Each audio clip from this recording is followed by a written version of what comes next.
Ay mga palangga, ito po yung lingkod. Buhay mahirap buhay, probinsya mga palangga, yung lingkod po. Maglilinis po ba tayo ng ating kapaligiran mga palangga dahil tag-ulan na po.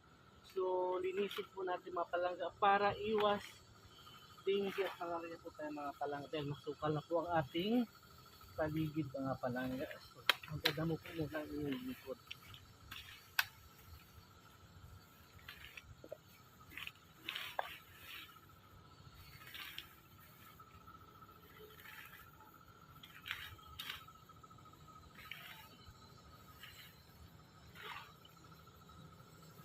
So dahil wala po tayong pambayad sa magdamo mga palangga, yung lingkod na lang po ang maglilinis po mga palangga.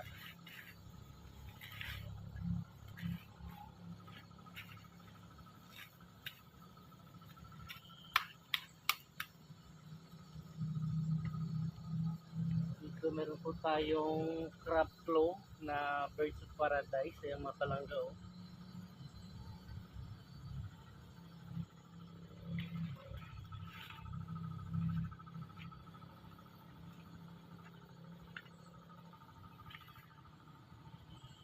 Bawat oras po mga palangga mahalaga.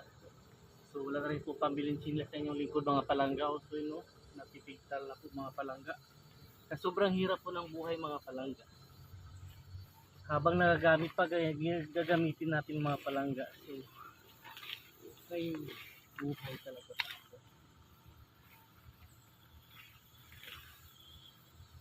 So kaya nga po mga palangga dahil kanina pa po tayo naglinis po mga palangga. So yan po muna mga palangga. Ingat po palagi. God bless us all. Bye for now.